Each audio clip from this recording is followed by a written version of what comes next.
నా కొత్త cinema Operation Valentine March 1న రిలీజ్ అవుతుంది. దాని గురించి ఆ సినిమాని ప్రమోట్ చేయాలి, జనాల దగ్గరికి ఆ సినిమా తీసుకురావాలన్న ఉద్దేశంతో ఆంధ్ర అంతా టూర్ వేసాం. విజయవాడ నుంచి స్టార్ట్ అయ్యి ఇప్పుడు ఇట్లా వైజాగ్ వచ్చాం. అండ్ ఆబ్వియస్లీ మీరు అందరిలో చాలా వ్యక్తులు నాకు బాగా తెలుసు, మొన్న 6 నెలల క్రితం కలిసాం. Very happy to be here. And ఈ సినిమా గురించి చెప్పాలంటే 2019లో February 14న పుల్వామా అటాక్ అనేది ఒకటి జరిగింది. ఒక 40 మంది సిఆర్పిఎఫ్ సోల్జర్స్ ఒక మిలిటెంట్ కార్ బాంబ్తో చనిపోవడం జరిగిందనమాట. సో దానికి రిటాలియేషన్గా మన ఇండియన్ గవర్నమెంట్ అప్పుడులో వాళ్ళు మన డిఫెన్సెస్తో కలిసి బాలకోట్ ఎయిర్ స్ట్రైక్ అనేది ఒకటి చేశారు. చాలా కోవర్ట్ ఆపరేషన్ అది, ఓవర్ నైట్ ఎవరికి తెలియదు, చాలా హై లెవెల్ ఆఫ్ డిఫెన్సెస్కి మాత్రమే ఐడియా ఉండింది. ఇది చాలా సైలెంట్గా ప్లాన్ చేసి ఇలాంటి ఒక ఆ మిషన్ని చాలా సక్సెస్ఫుల్గా కంప్లీట్ చేయడం జరిగింది. దాని తర్వాత పరిణామాలు, దాని తర్వాత ఇండియా పాకిస్తాన్ మధ్య జరిగిన ఏదైతే డిఫరెన్సెస్ ఉన్నాయో, ఏదైతే ఒక స్విఫ్ట్ రిటార్న్ ఒక ఫస్ట్ టైం ఒక 2 నేషన్స్ ఎయిర్ ఫోర్సెస్ ఢీకొన్నాయి ఒక 50 ఏళ్ళ తర్వాత దగ్గర. సో ఈ సన్నివేశాలన్నీ ఏంటంటే మనందరికీ చాలా వరకు మీ మీడియా మిత్రుల ద్వారా లేకపోతే సోషల్ మీడియా ద్వారా ఎంతో కొంత ఇన్ఫర్మేషన్ వరకు యంగ్స్టర్స్కి కానీ అందరికీ తెలుసు. బట్ దాని వెనకాల ఏం జరిగింది, అసలు నిజమైన కథ ఏంటి అనేది చాలా వరకు మనకి తెలియదు అనమాట. సో అది దాని వెనకాల మన జవాన్లు కానీ మన డిఫెన్సెస్ కానీ ఆర్మ్డ్ ఫోర్సెస్ ఎవరైతే దీని వెనకాల ఉన్నారో వాళ్ళందరూ ఎంత కష్టపడ్డారు, ఎంత పక్కాగా ప్లానింగ్ చేసుకుని మిషన్ చేశారు. చనిపోయిన 40 మంది సిఆర్పిఎఫ్ సోల్జర్స్కి వాళ్ళ సాక్రిఫైస్ని గుర్తుండేలాగా గట్టిగా సమాధానం ఇచ్చిన సిచ్యువేషనే మన బాలకోట్ ఎయిర్ స్ట్రైక్. అండ్ దాని నేపథ్యంలో ఈ సినిమా చేసాం. అండ్ ఆబ్వియస్లీ ఏంటంటే తెలుగులో ఎయిర్ ఫోర్స్ మీద చేయబోయే ఫస్ట్ సినిమా ఇదే. దీని ముందు ఇప్పుడు దాకా ఎయిర్ ఫోర్స్ మీద ఎప్పుడు సినిమా చేయలేదు. కానీ నాకు కూడా ఏంటంటే ఒక కొత్త బ్యాక్డ్రాప్ జనాలకి ఇవ్వాలి, కొత్త రకమైన సినిమా ఇవ్వాలి అనే ఉద్దేశం ఒక యాక్టర్గా నాకు ఎప్పుడు ఉంది.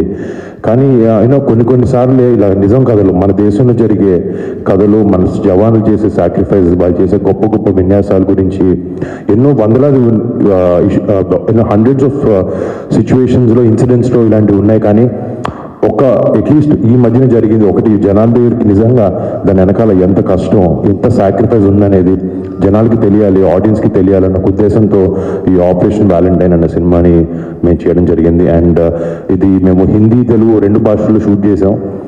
అంటే ఇది కొంచెం బాగా యూనివర్సల్ కాన్సెప్ట్ అనమాట. సో మన రాష్ట్రమే కాకుండా పక్క రాష్ట్రాల్లో కూడా ఈ సినిమా అందరికీ అర్థమయ్యి, అంటే ఒక జవాన్ మీద దేశభక్తి అనే దానికి స్టేట్తో లేకపోతే రీజన్తో సంబంధం లేదు. దేశం మొత్తం మనందరంకి ఎంతో కొంత దేశభక్తి మన గుండెల్లో ఉంది. ఆ దేశభక్తిని లేకపోతే జవాన్ల మీద మనం చూపించే రెస్పెక్ట్కి, వాళ్ళకి ఇచ్చే రెస్పెక్ట్కి ఒక చిన్న ట్రిబ్యూట్ లాగా ఈ సినిమాని మేము రూపొందించాం. మార్చ్ 1న వస్తుంది సినిమా. అండ్ నిజంగా నేను మా టీం చాలా కాన్ఫిడెంట్గా ఉన్నాం. ఒక మంచి సినిమా, ఒక మంచి ఎమోషన్తో కూడిన సినిమాని చేసామని ఒక నమ్మకంతో ఉన్నాం. And very happy to present this film to all of you. మీకు నా మీద కానీ, నాకు మీ మీద కానీ, ఇక్కడ ఎవరి మీద కానీ మన మీద ఎంత ప్రేమ ఉందో వీటన్నిటికన్నా ఎక్కువ మనకి దేశం మీద ప్రేమ ఉండాలి. మా సినిమాలో మేము చూపించాలనుకున్న రీజన్ అదే. ఇప్పుడు నేనైనా హీరోయిన్ అన్న సినిమాలో ఒక డైలాగ్ ఉంటుంది, మాకు మా ఇద్దరికన్నా దేశం మీద అనేది ప్రేమ ఎక్కువ అనేది. అదే పాయింట్ ఈ సినిమాలో చూపించాలనుకున్నాం మేము.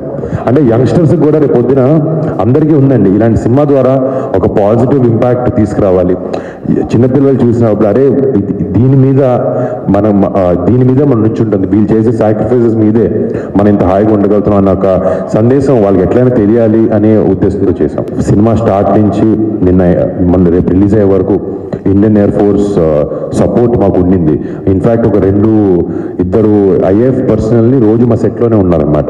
అంటే ఏ విషయం తప్పు మాకు వేయాలి లేదు. రేపు పొద్దున ఎయిర్ ఫోర్స్లో పనిచేసిన వ్యక్తి కానీ, డిఫెన్సెస్ నుండి వ్యక్తి కానీ మా సినిమా చూసినప్పుడు అరే ఇలా కాదు, తప్పుగా చూపించారు ఏంటి అన్న ఒక బ్యాడ్ నేమ్ మాకు వద్దు అనే ఫస్ట్ నుంచి మా ఉద్దేశం కూడా వాళ్ళు బాగా చూపిద్దామని కదండి. అందుకే ఫస్ట్ నుంచి వాళ్ళు పెట్టుకునే వాళ్ళు మన టీంలో చేర్చుకుని రైట్ వేలో రైట్ ఎలాగుంటుందో నిజ జీవితంలో ఎలా ఉంటారో అదే చూపించాలని ఉద్దేశంతో. ఆబ్వియస్లీ కొత్త డైరెక్టర్ అయినా కూడా HODs, head of departments, DOP గారు కానీ, మ్యూజిక్ డైరెక్టర్ గారు కానీ ఎడిటర్ కానీ అందరినీ పెద్దవాళ్ళని పెట్టుకుని కొత్త డైరెక్టర్కి హెల్ప్ఫుల్గా ఉండాలి, సపోర్ట్ సిస్టమ్లో ఉండాలన్న ఉద్దేశంతో పెట్టాం.